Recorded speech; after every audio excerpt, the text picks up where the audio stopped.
What's going on, BookTube? Today is going to be out of control, and that's because Robin Hobb is wild.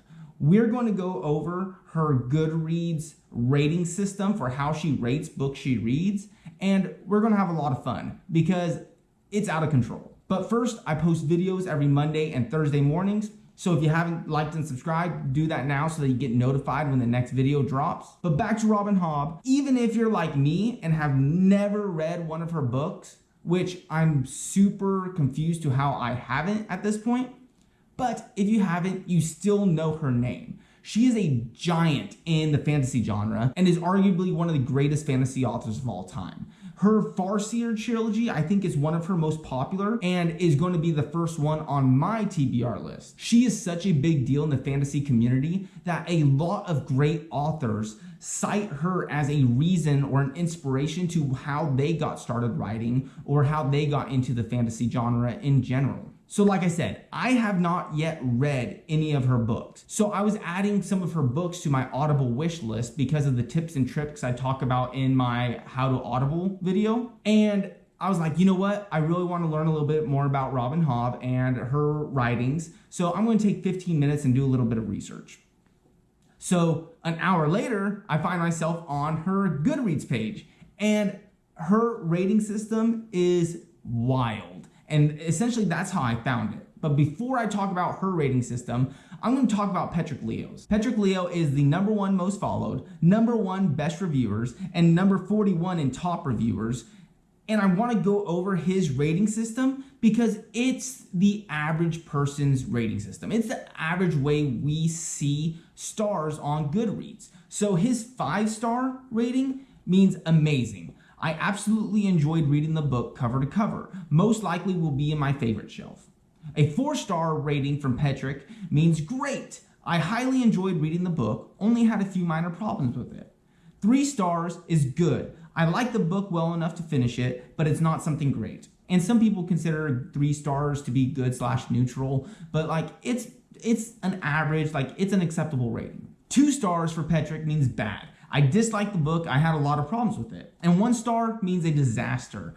I hated or DNF'd the book. Nothing in the book worked for me. And I go over this because this is how most of us probably see stars. And the contrast between this and the way Robin Hobb rates is outstanding. So I'm gonna read the way she rates her books out loud on my phone right now. So let's go to it. All right, I'm gonna read this line by line. I am shocked to find that some people think a 2-star I liked it rating is a bad rating. Like that right there. Wild. Because I want you to think about going to Goodreads and looking at a book that's rated 2 stars. Like if I see a 2-star rating book for a Goodreads book, I won't even look at it. I'm not even considering it first. Like when I pick out a book, right now, I know that if it's over 4 stars, I'm probably going to like the book. It's probably a really good book. Because I have so many books on my TBR, if it's less than 4 stars, I have to have a reason to read it. Like it has to come with a high recommendation from someone who really knows my reading taste or some other huge reason to pick up this book. So 2 stars for the typical person like Petrik Leo is bad. Like it's not, I liked it, it's bad. And part of me at first when I was reading this thought it might be sarcasm, but I have a different theory and I'm going to talk about it once I finish reading through her rating system. But stick around because I want to know if you think my hypothesis is correct. Anyways, back to her rating system. What? I liked it. I liked it. That means I read the whole thing to the last page in spite of my life raining comments on me.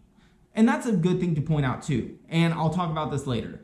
Robin Hobb is one of the greatest authors of all time, like we talked about. The fact that she's still reading and rating books is a huge deal. But let's continue. It's a good book that survives the reading process with me. If a book is so-so, it ends up being under the bed somewhere, or maybe under a stinky judo bag in the back of the van. Robin Hobb does judo. That is wild. Like that makes me like her so much more. Judo is a great exercise, it's a great hobby, and the fact that she does it makes me want to go pick up one of her books right now. Freaking amazing. So a 2-star for me means yes, I like the book, and I'd loan it to a friend and it went everywhere in my jacket pocket or purse until I finished it. A 3-star means that I've ignored friends to finish it and my sink is full of dirty dishes. A 4-star means I'm probably in trouble with my editor for missing a deadline because I was reading this book. But I want you to know, I don't finish books I don't like. There's too many good ones out there waiting to be found. Okay, so that's how she rates books, and I want to give you my theory. Because at first I thought maybe this was sarcasm, maybe she was being sarcastic, but as you finish reading her rating system, you start to see something else. Like, she is very kind. I'm reading kindness in this. And like I said before, Robin Hobb is one of the greatest authors of all time. If she's reading a new fantasy novels, chances are she might be one of the people that inspired that author to write that book. So my theory is this is a potential defense mechanism for Robin Hobb. Because if I was inspired by Robin Hobb to write a book, she reads a book, and that's compliment enough for me. If she takes time to read a book cover to cover, amazing. Like, I am already like cloud 9 because it's her. But then she rates it a 2-star review. Ugh, like one of your idols rates your book 2 stars. Like, that would crush me. So in my mind, maybe this 2-star, I liked it, I read it, I went everywhere with me. It's possibly a defense mechanism. And when you delve deeper into this, I think I'm right. Because if you delve a little deeper and if you look at her average rating, it's a 4.31 stars, which is pretty dang good. Like I said, anything over 4 stars, I'm going to read. Like, without it, like, I don't really have to worry about whether or not it's going to be a good book. And when you look at the breakdown of what she ranks books, only 20 books has she rated 2 stars. One book was a 1-star, and the rest, the majority of her books are split between 5 stars and 4-star reviews. So honestly, I think this is more of a defense for her so that she doesn't destroy authors who she was a huge inspiration to. And honestly, I think it's really neat.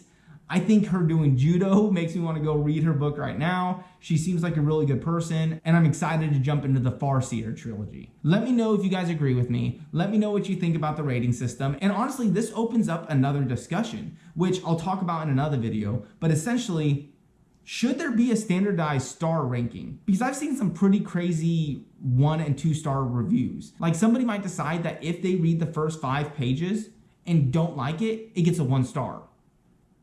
But like, the first 5 pages is nothing. Like, of course, it's like the first 5 pages of the book, a lot of the times are just confusing. Like, it's just confusing. You're learning the new world. You're learning the new magic systems. It's often a prologue, so it's not even during the time that the rest of the book is.